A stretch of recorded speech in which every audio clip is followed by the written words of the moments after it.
How's it going, everybody? My name is Hayden. Welcome back to How to Make a Game. This is part 16, and we're going to actually start making the character. So, if you press N, it'll bring up this panel. If it was already there and it disappears, just press N again. It's pretty simple. You can also press the S, or the plus, sorry, but I suggest just remembering that N is this panel and T is this panel. We're going to actually close this side. We won't need it for a while. What I want to do is find my reference image. I'm going to give you guys the reference image that I made, but as you can see, mine are very simple. So let's add the image here, scroll down to where you see background image, and hit open. When you're making something in 3D, it's very easy to make once you have a front and a side view. So I created it here, character blueprint, open. Now you're probably wondering, why did that do nothing? Well, you can only see this image when you're in an actual view that isn't user perspective. So it says all views, but it means left, right, back, front, bottom, top, all views are camera. So if I pressed 1, then went to orthographic, also needs to be orthographic, you can now see it. So there's my beautiful sketch, nice and simple. I drew a circle, some sticks, some gloves, and a hat.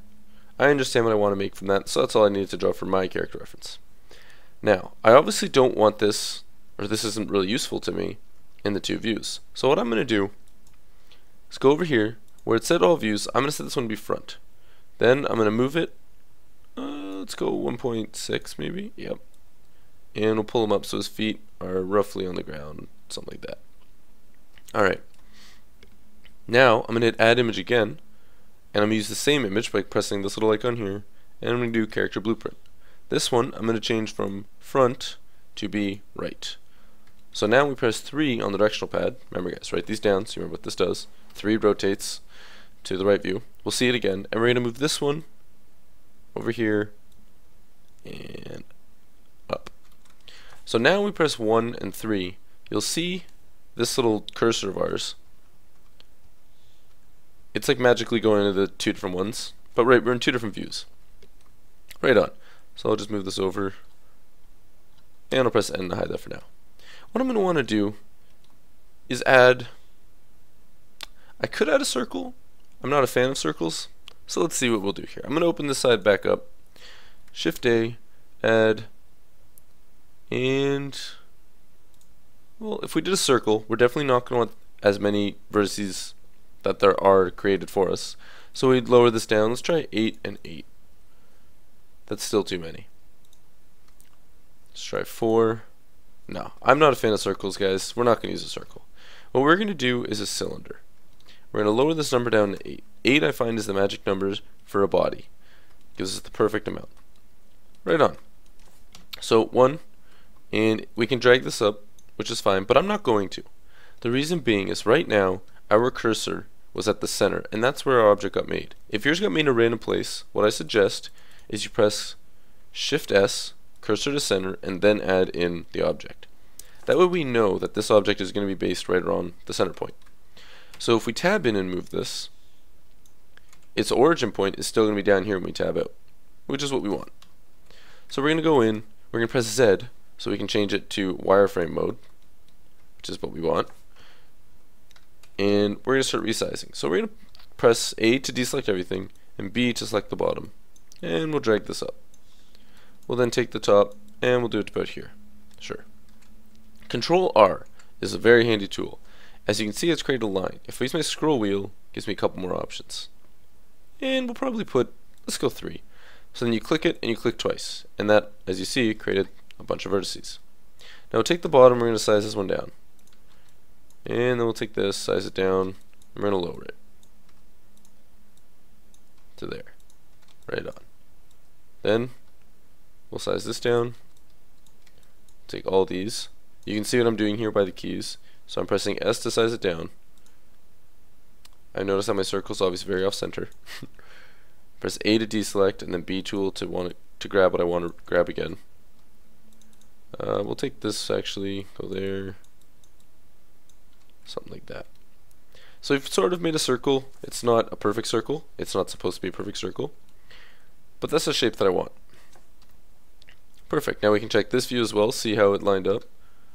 I actually kind of like the stylized take that I had going on here of the circle, so I'm going to just rearrange it to sort of fit this better.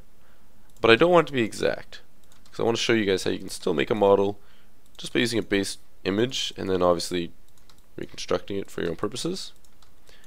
So we'll do something like that. Maybe I'll even make this part flow upward a little bit.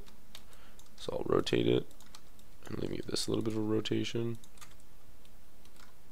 Okay, now what I've done here is a little bit silly in the front. Now here's the one issue, which we're going to fix now. When you add a cylinder, you end up with this huge face on each side, which we don't really want. So we're going to X this face, and that's good. Then we're going to take this vertice, we're going to extrude it once, and then we're going to extrude it again.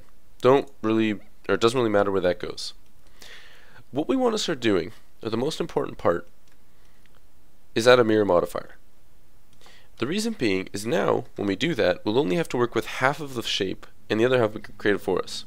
So if you press B and select everything on the left side, and you press X, and you get rid of vertices, you now have half your circle.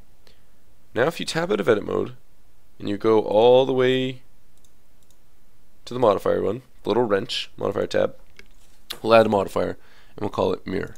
It flipped it. What we also want to do is turn on clipping. What clipping does is pretty simple.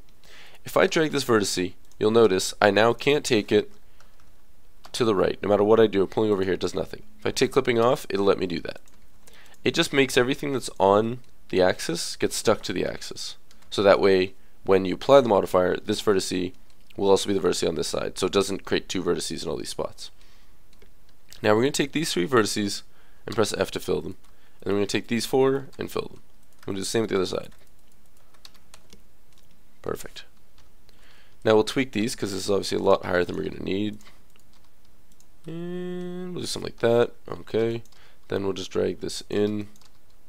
We'll drag that in. Sure. They can have that weird shape. I don't mind. It's an ugly looking circular face, but it almost already looks like a face. So that's good. Okay. So now we have the body. And that's all I wanted to do in the first video because I feel like this video is already getting long. I need to really set up a timer on my other screen so I can see how long my videos go for. So in the next video, we're going to create the legs and the feet. And I think that'll be good for that video as well. So thank you guys so much for watching. I hope you guys enjoyed what you've seen. We're taking this nice and slow for beginners. That's the whole point in this character. Later on, we are going to do a shark, and that's going to be crazy advanced. So hopefully you guys can learn a lot from this to be able to keep up with that. So thank you guys so much for watching. As always, I've been me, you've been you. Take care, everybody.